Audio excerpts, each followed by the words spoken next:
I used to believe a house could fix a broken family. Maybe that was naive.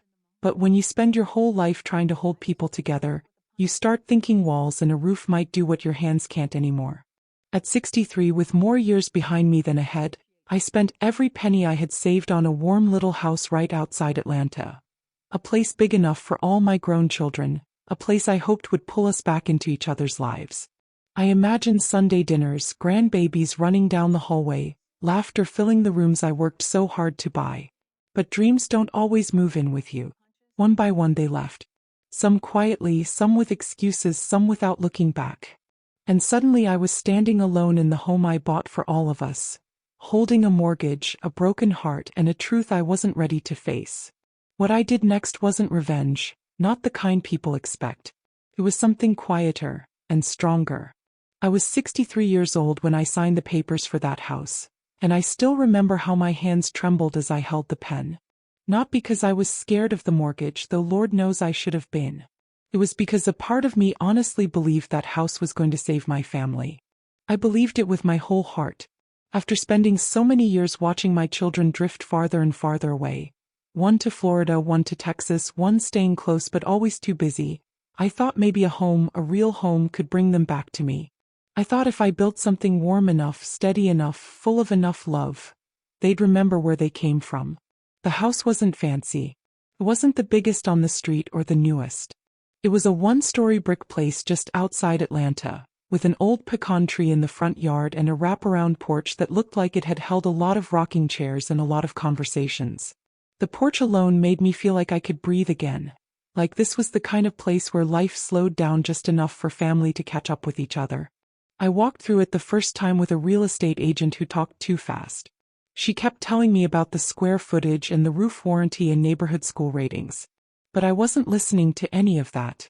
My eyes went straight to the kitchen where the morning light came through the window just right, landing on that old wooden floor like it had been waiting there for me. I could see my daughters standing at the counter helping me chop vegetables. I could see my son teasing them from the table the way he always did when he was young. I could almost hear the noise of all of them talking at the same time, like they used to before life pulled them in different directions. Then I walked into the living room and I swear my chest tightened. Not from fear, just from imagining too much at once. Christmas tree in that corner. Stockings on the fireplace. My grandbabies running back and forth, tearing open gifts and fussing with each other. I stood there in that empty room with its old carpet and chipped paint and I thought, Lord, maybe this is the place where I get my family back. I knew the house needed work. Floors needed sanding. Walls needed painting. Cabinets were hanging on out of pure stubbornness. But I didn't care. I had lived in apartments my whole life. Renting from people who never fixed anything unless it was falling apart. Places where you could hear neighbors argue through the walls. Places that made you feel temporary. I didn't want temporary anymore. I wanted something permanent. Something that could hold the weight of a family again. So I took a deep breath, signed the papers, and told myself I was doing the right thing. Even if it meant dipping into the retirement I had spent decades building. The day I got the keys, I stood on that porch and cried. Not loud, not messy. Just quiet tears of relief. Of hope. It felt like I had bought myself a second chance at motherhood. Not because I had failed the first time. No. I raised my kids the best way I knew how. But life comes fast when you're raising children alone, and there were days I felt like they slipped through my fingers even while I was holding on tight. After I moved in, the renovations became my whole world. Every morning I'd wake up early, make myself a cup of tea, and walk room to room imagining what each one could be. The small bedroom in the back. I pictured my youngest daughter sleeping in there when she came home for holidays. The bigger room with the wide closet. My son could take that one, his two boys packed in with him laughing and fighting like brothers do. The third bedroom. I imagined turning into a space for my oldest daughter when she needed a break from her busy life. I painted walls in soft colors. Nothing loud. Warm beige, gentle gray, creamy white. Tones that feel like peace. I pulled up old carpet myself, knees aching, hands hurting, but my heart still pushing me forward. I scrubbed floors until the wood shined. I found an old dining table at a thrift store and refinished it, picturing all the plates that would sit on it once the kids came home. And every time I made a little progress, I'd send pictures to my children.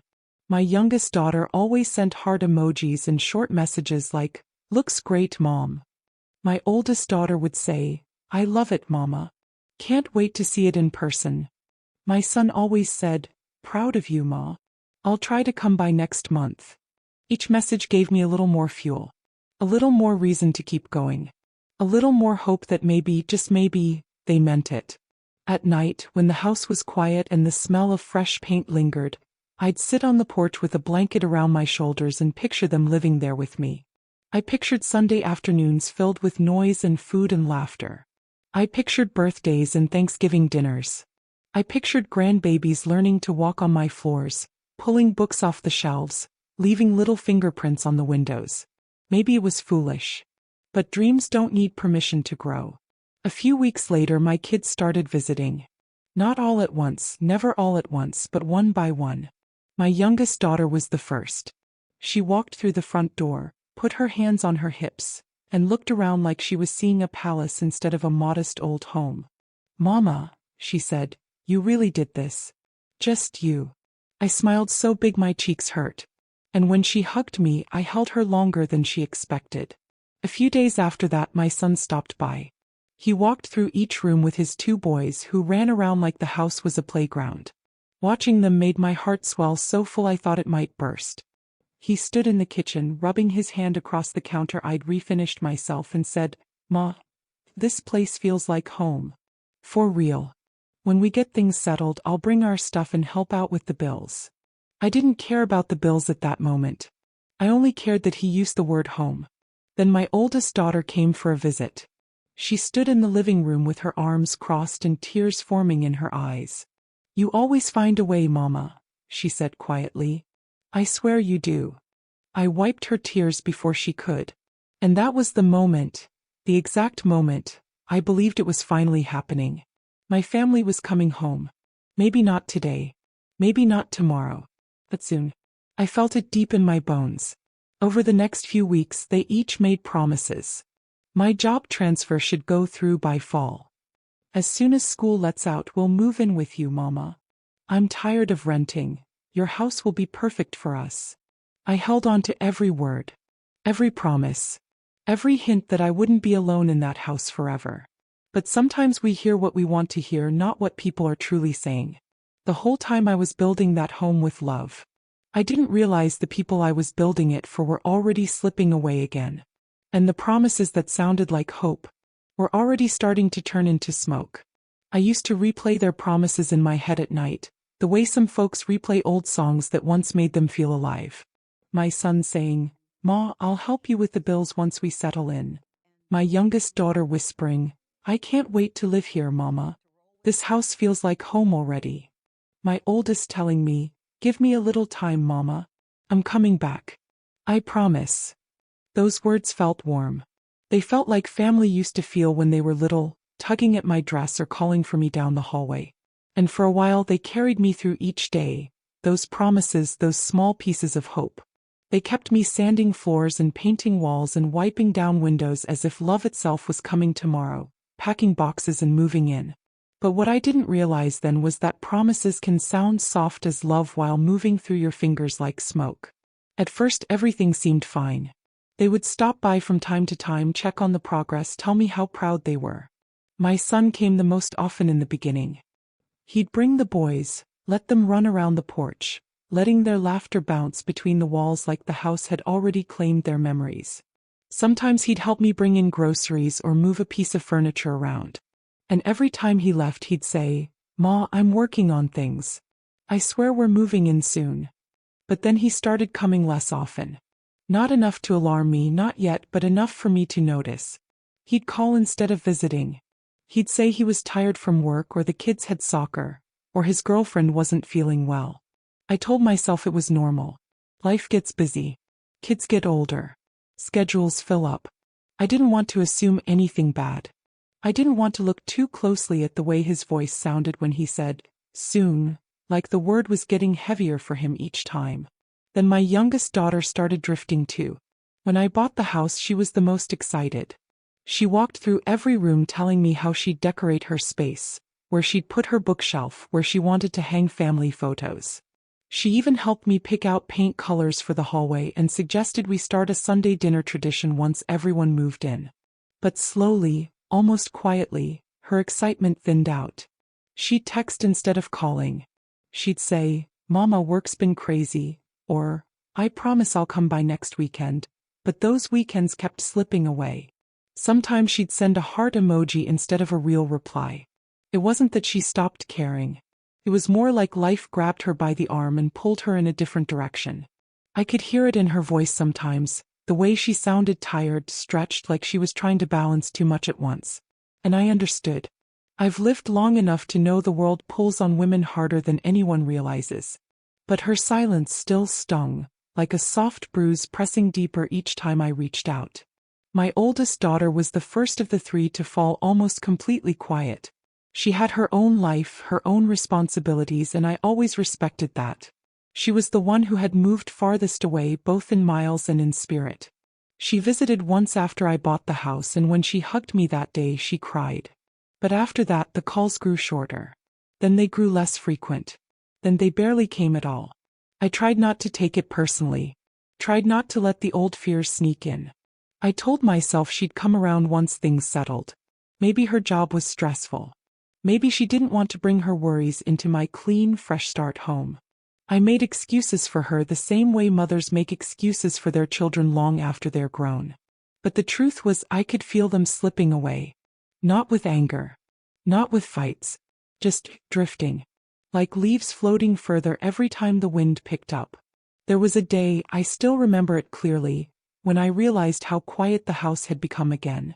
I had spent the whole morning rearranging the living room, trying to make the space feel cozier for when they moved in. I hung new curtains. I set fresh flowers on the coffee table. I even baked cornbread, thinking someone might stop by unexpectedly. Nobody did. I sat in the living room that evening, holding a warm slice of cornbread, listening to the house breathe in its quiet way. And in that silence, I felt something inside me sink. Not all the way. Not enough to hurt deeply. But enough to let me know things weren't going the way I imagined. A few days later, I decided to call each of them. Nothing dramatic. Just checking in.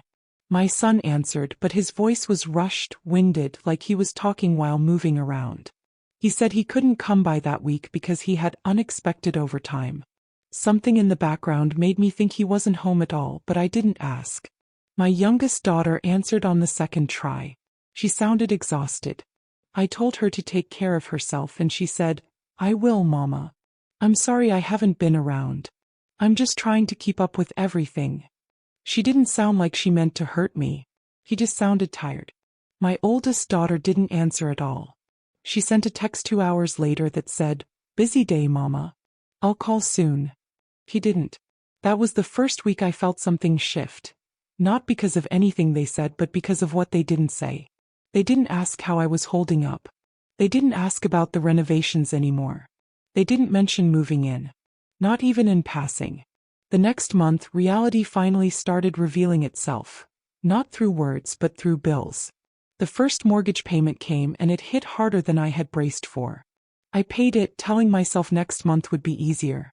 Then the electricity bill came. The water bill. The property tax notice. The home insurance update. And every envelope felt like a reminder that I was carrying this house alone, even though the dream of it was built for many.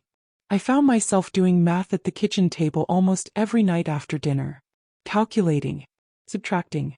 Recalculating. Trying to make the numbers behave. I wasn't broke, not yet. But the weight was starting to press harder than I wanted to admit. I stopped mentioning the bills to my children.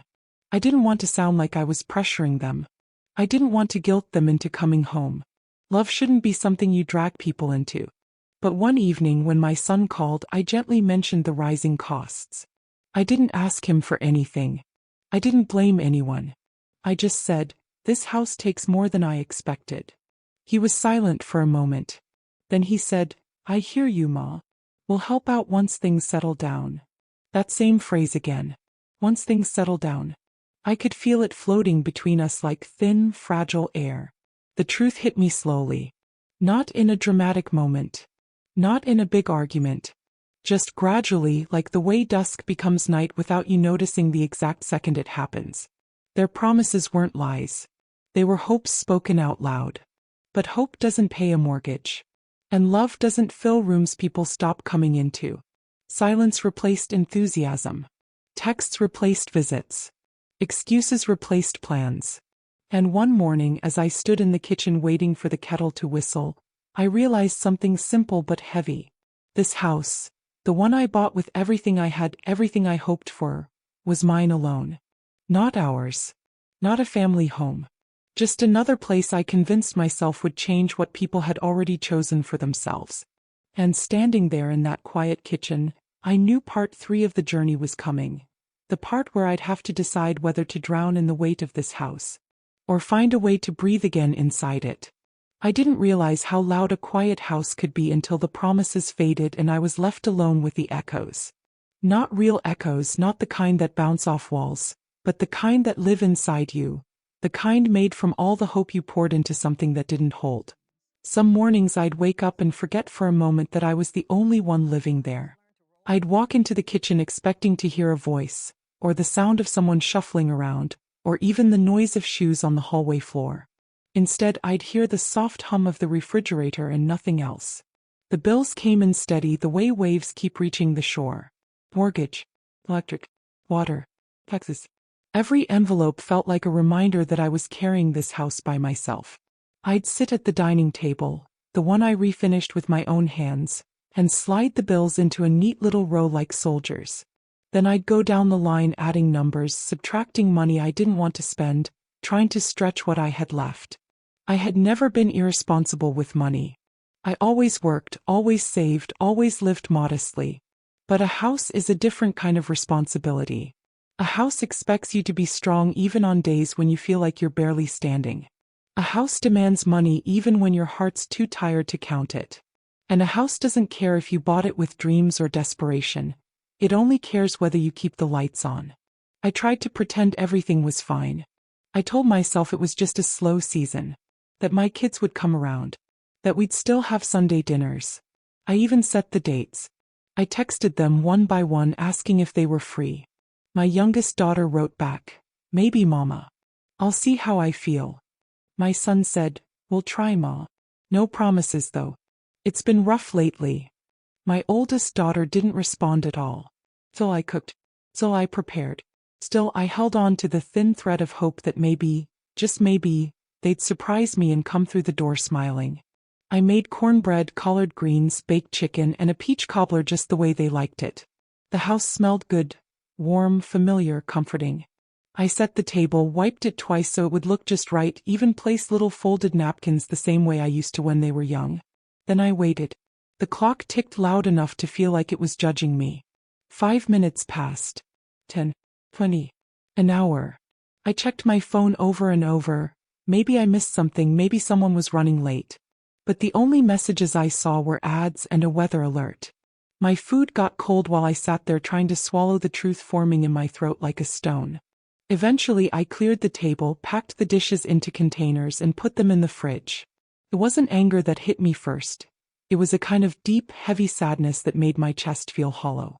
Like something inside me had slipped through a crack I didn't even know was there. That night I walked through each room and turned off the lights one by one. The house felt bigger than it ever had before.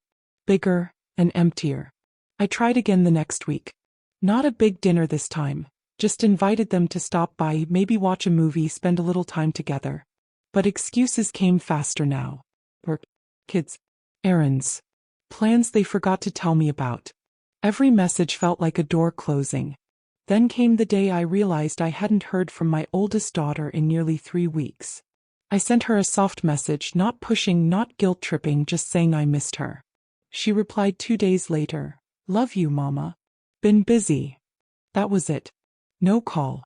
No visit. No, "I'll come by soon." And for the first time I let myself say the words in my head. They're not coming. Not the way you hoped. But saying something in your head is easier than living it in your heart. One afternoon my son finally showed up without calling. He stood on the porch with his keys in his hand, looking like he wasn't sure if he wanted to come inside or turn around. When I opened the door, he smiled, but it was thin. Tired. Forced. "Hey, Ma," he said. "Just checking on you." I hugged him like nothing was wrong. Like I wasn't drowning in silence. I made him coffee, sat with him at the table. He told me about work stress and bills and raising 2 boys. I understood. I've lived through that kind of tired. But when I gently brought up the idea of him moving in, only if it made sense, only if he wanted to, he looked down at his coffee and sighed. "Ma, I just don't think it's the right time." I nodded. I smiled. I pretended it didn't hurt. But inside it felt like someone had cracked something open. After he left, I walked into the back bedroom, the one I painted a warm, soft cream color. I had pictured him living there with his boys, laughing, fighting, growing. Instead, the room was still empty. Completely empty. I sat on the floor for a long time, staring at the blank wall. That's when the loneliness hit me in a way I couldn't ignore anymore. Not the soft kind that you can push through. The heavy kind. The kind that wraps around your shoulders and makes you feel older than you are. The kind that makes a house feel like a burden instead of a dream. The next utility bill came the following week. Then the next. Then the next. I watched my account shrink slowly, painfully, like water draining from a bowl. I started cutting back. Turning lights off more, unplugging appliances, cooking simple meals, skipping small pleasures. Every little choice felt like it mattered. And still no one asked if I needed help. One night, after paying yet another bill, I stood at the window and looked out at the street. It was quiet, calm, peaceful. The kind of neighborhood I had chosen because I wanted my kids to feel safe when they moved in. A place where kids rode bikes and old couples walked dogs. But looking out at that peaceful street made something clear to me. I bought a family home for people who weren't trying to be a family anymore.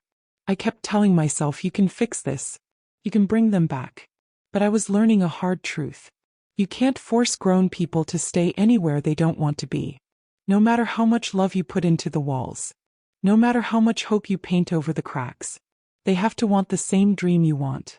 Or the house becomes a cage you built yourself. The breaking point came during a phone call with my youngest daughter. He sounded stressed, overwhelmed. I asked if she needed a place to stay for a while, thinking maybe things were turning around, maybe this was the moment everything would shift. She sighed and said, "Mama, I don't want to move back home. I love you, but that's not where my life is." She didn't say it to hurt me, but it stung all the same. After we hung up, I sat down on the stairs and let the truth settle. Not a dramatic moment. Not tears. Just a deep understanding. My family wasn't coming back. At least not the way I hoped they would. And I was left with a house too big, a mortgage too heavy, and silence too loud. That night I walked from room to room, touching the door frames, the walls, the windowsills. Everything I had worked on. Everything I had painted. Everything I had fixed with my own hands. The house wasn't the problem. The house was beautiful. The house was full of love. It was the purpose that needed to change. I couldn't fill these rooms with people who didn't want to be here. But maybe, just maybe, I could fill them with someone else. Someone who needed a place. Someone who needed warmth. Someone who needed what I had to offer. A different kind of family. The idea wasn't fully formed yet. It was just a whisper. But whispers have a way of growing louder when you're finally ready to listen. And as I stood in that empty hallway, the last of the day's light fading across the floor, I took a long, steady breath. Maybe the home I built wasn't meant for the people I hoped. Maybe it was meant for the people I hadn't met yet. I didn't wake up one morning with some grand idea about turning my house into a haven. It wasn't a bold decision. It wasn't some sudden burst of strength. It started quietly, the way most healing does. Like a soft knock you almost don't hear at first. For weeks, I kept walking through that house, running my hand along the walls, letting the silence settle around me. I had loved those empty rooms for what I imagined they would become, but now I began to look at them for what they were. Spaces with purpose waiting to be given. I found myself staring at the sunlight in the spare bedroom and thinking about how it could warm someone's mornings. I'd stand in the doorway of the second extra room, picturing where a person might put their dresser or their books. Little by little, the room stopped looking like symbols of what I'd lost, and started looking like possibilities. The idea came slowly, like a whisper that grew louder each day. You have space. You have warmth. You have room for someone who needs it. One afternoon, I was sitting on the porch with a cup of tea, letting the breeze settle on my skin, when my neighbor from down the street walked by with her sister. I'd seen her plenty of times before. Nice woman, friendly, always waved, but I'd never seen the sister. She looked troubled in a quiet way, like she was trying to hold herself together in public. They stopped to talk, and after a few minutes my neighbor said softly, "She's staying with me for now, going through a rough patch." Her sister lifted her eyes and gave me a tired smile. Something in that smile pulled at me. It wasn't weakness, just the face of someone who'd been fighting too long without rest. After they left, I sat there a long time thinking about how many people carry heavy loads with nowhere soft to land. And before I realized it, I whispered out loud to the empty porch, "This house could be that place." The next morning, I cleaned the first spare bedroom from top to bottom. Not because anyone was moving in yet, but because preparing the space made me feel like I was moving toward something instead of away from everything I'd lost. I opened the curtains wide and let the light spill in. I put fresh sheets on the bed, fluffed the pillows, wiped down every surface until it looked like a room someone could breathe in. A few days later, I made a post on a small community board. Nothing big or flashy. Just a simple message saying I had a room to rent, preferably to a woman who needed a quiet, safe place. I kept the price low. Lower than I should have. But I wasn't doing this to get rich. I was doing it to survive, and maybe to help someone else survive too. The first woman who came to see the room was named Rita. She was in her late 40s with tired eyes and a voice that broke ever so slightly when she spoke. She'd been married 22 years before her husband left her with nothing but a stack of bills and a heart full of confusion. She'd been staying on her cousin's couch, trying not to be a burden. When she stepped into the room, she pressed her hand against her chest, like she was trying to steady her breathing. Then she turned to me with tears in her eyes and said, "It feels peaceful in here." I can't even explain the warmth that filled my chest. For the first time in a long while, someone looked at something I built and felt comfort instead of obligation. She moved in 2 days later. At first it was quiet between us. She was polite, gentle, always offering to help around the house. I'd hear her crying softly behind her door sometimes, and I never pushed. Grief needs space. Healing needs patience. And a house, if it's built with love, knows how to hold both without judgment. A week later, she asked if she could join me in the kitchen while I cooked. She peeled potatoes while I seasoned chicken. We talked about old recipes, the families we wished we still had, the disappointments that shape us more than we'd like to admit. By the time the food was done, it felt like I'd known her for years. For the first time since buying the house, laughter filled the kitchen. Not loud. Not forced. Just soft laughter. The kind that comes from two tired women finding relief in each other's company. Weeks passed and the house didn't feel empty anymore. Rita's presence didn't replace my children, but she softened the hollow spaces inside me. She watered plants without being asked. She left little notes on the fridge thanking me for dinner. She hugged me before she left for work. Not the kind of hugs that rush by, real hugs, warm ones that reminded me I wasn't invisible. Her gratitude was gentle but steady. And it touched parts of me I didn't realize had been starving. After a month, I opened the second room.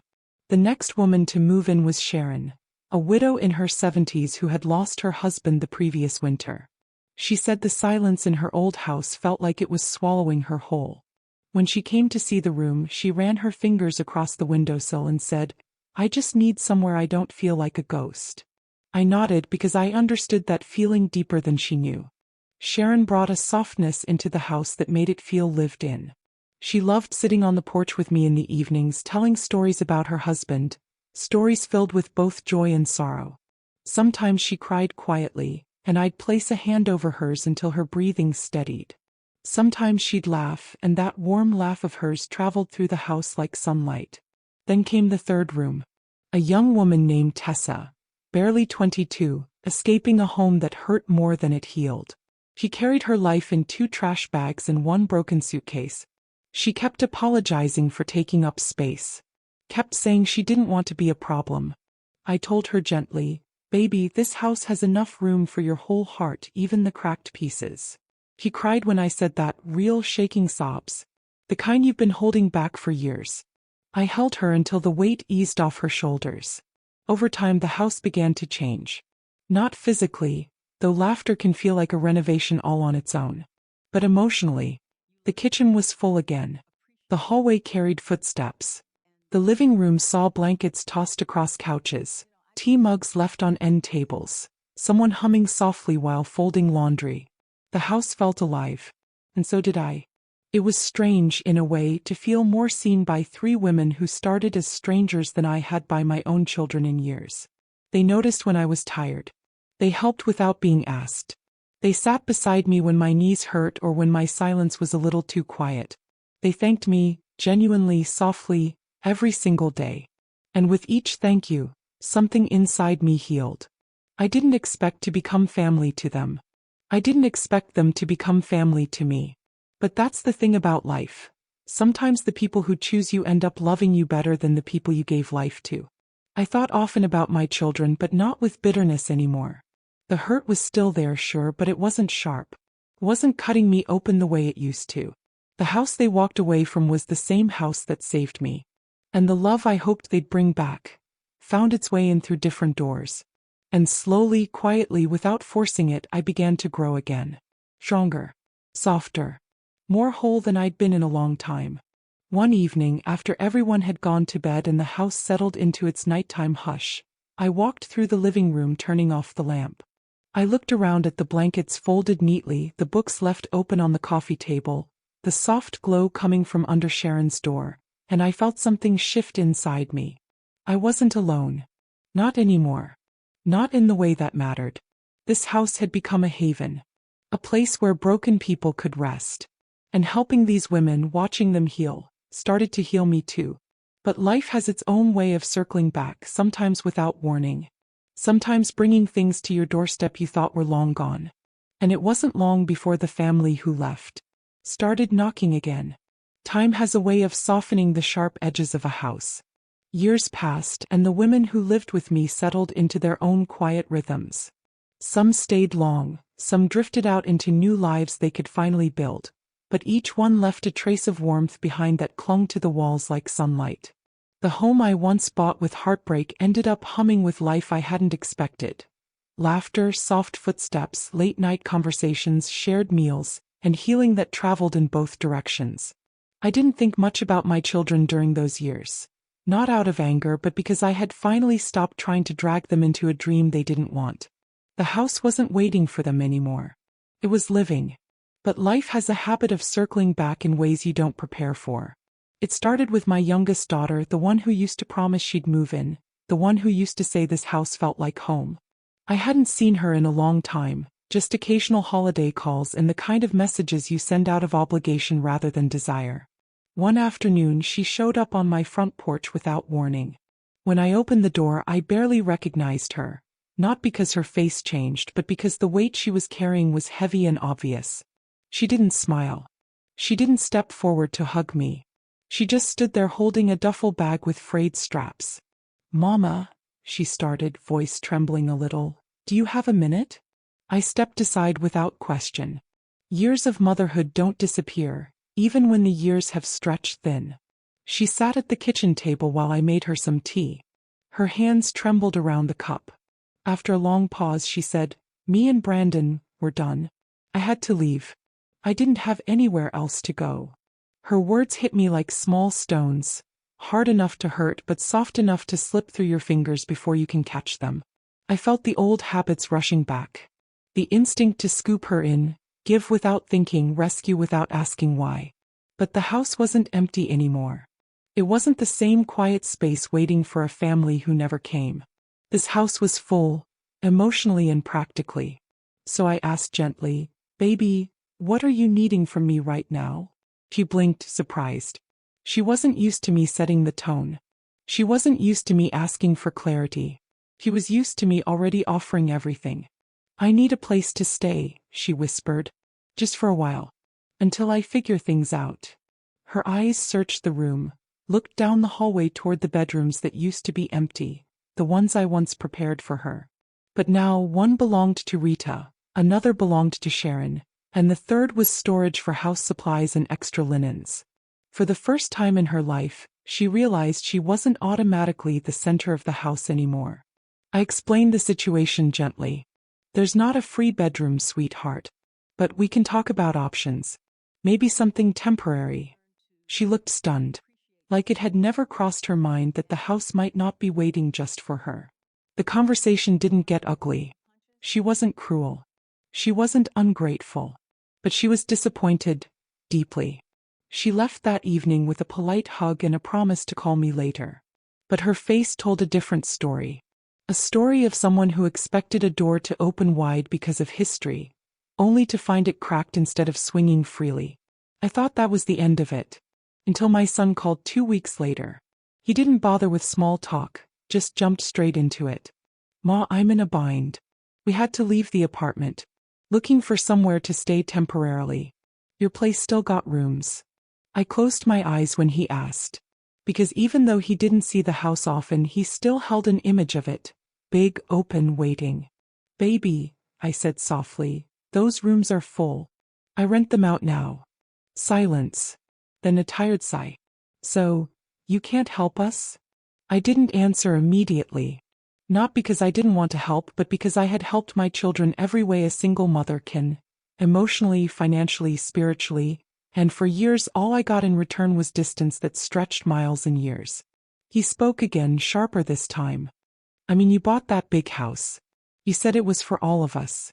And now we can't even stay there." His words weren't cruel, just frustrated. But they carried a sting that landed right in the part of my heart I thought had healed. I took a slow breath.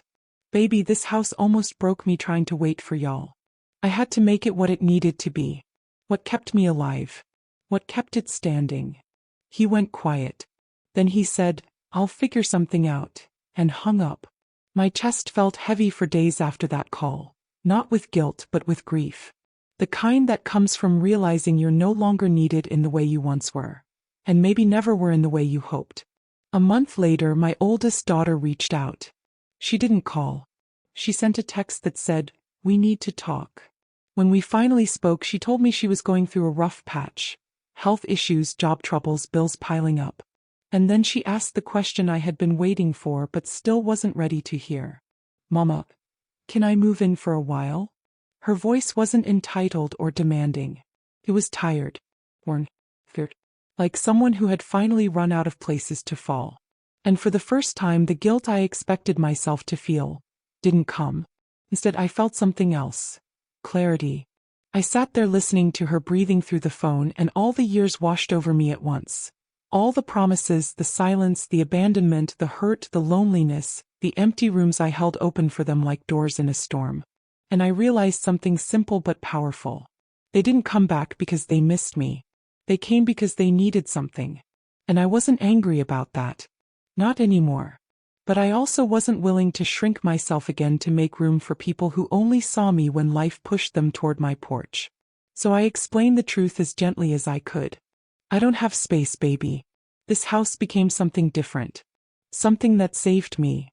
She cried softly, real tears. Not manipulation. Not guilt. Just sadness. "Mama," she whispered, "I didn't know you'd moved on without us." And I said, "I didn't move on without you. I just moved on when you weren't here." There was no anger in that moment. No accusations. Just honesty, long overdue and quietly freeing. After all my children reached out, the same pattern followed. A mix of confusion, disappointment, and hurt. Not because I had done something wrong, but because for the first time in their lives, I wasn't bending myself into someone who had nothing to keep for herself. For the first time ever, they were on the outside looking in.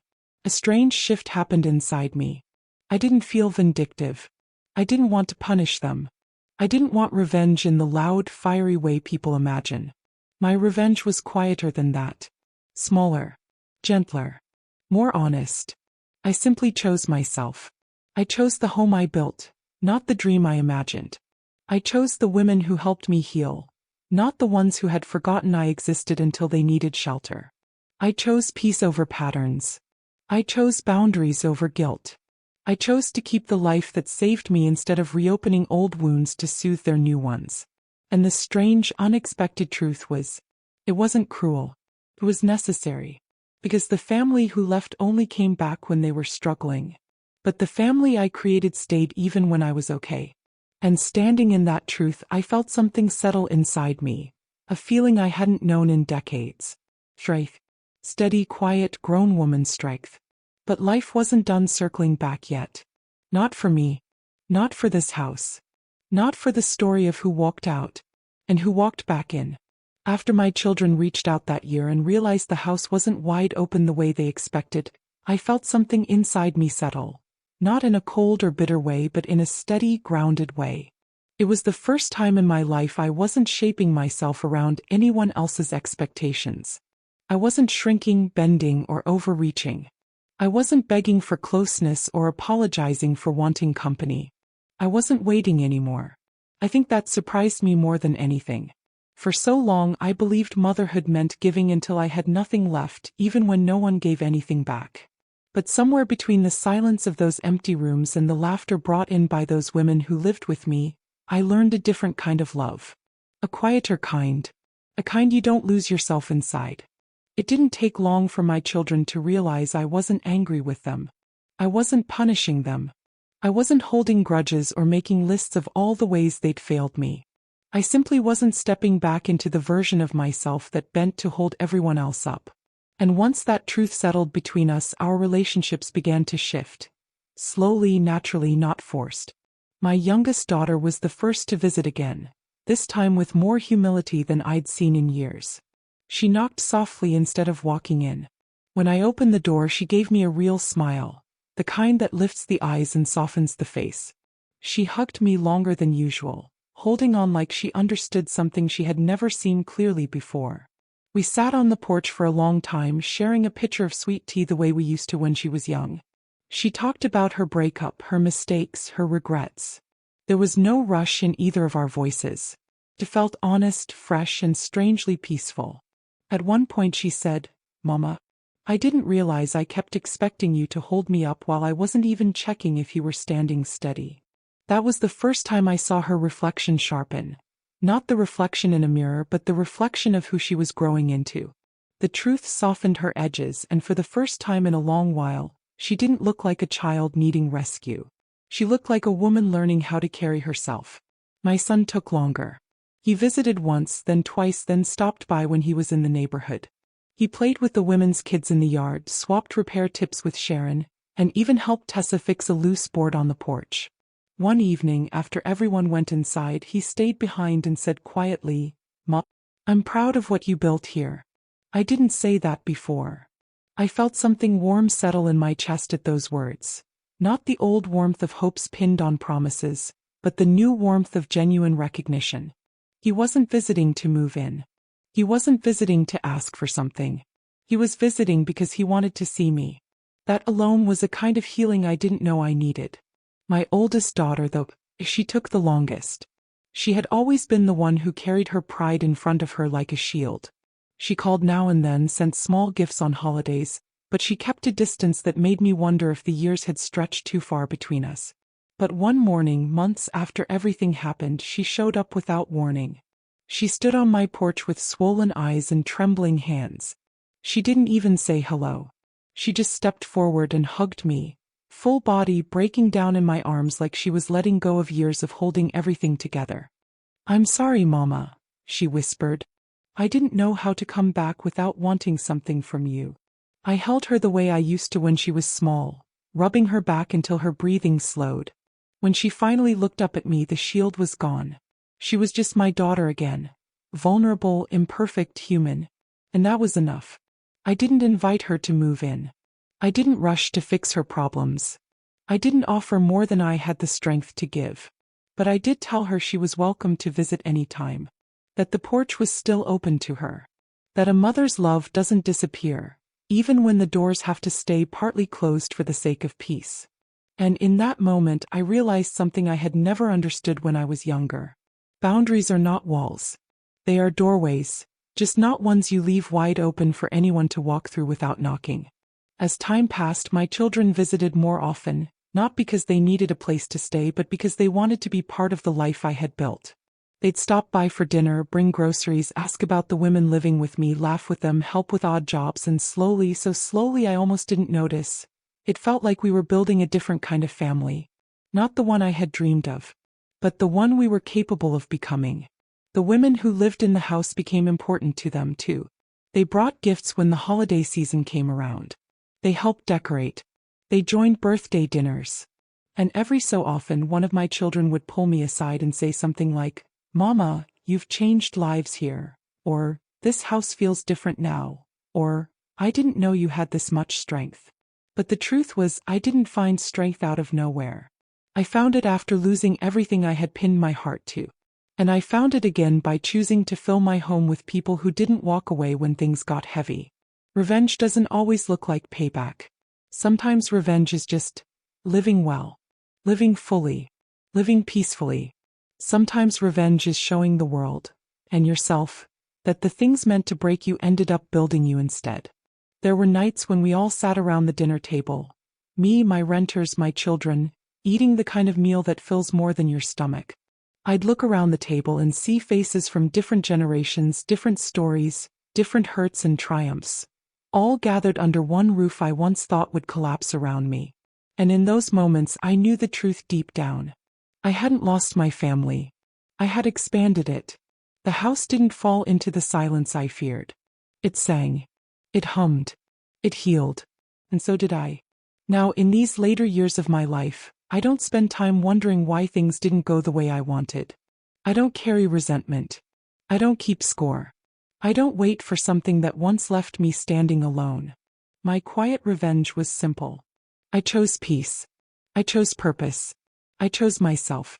And the house, this old, warm, stubborn home, stands as proof that love can grow again in places you once thought were ruined. If this story resonated with you, leave a like and consider subscribing. You can also drop any comment below, even just one word. Maybe tell me where you're watching from or what time it is right now. Sometimes one word is enough to say you were here.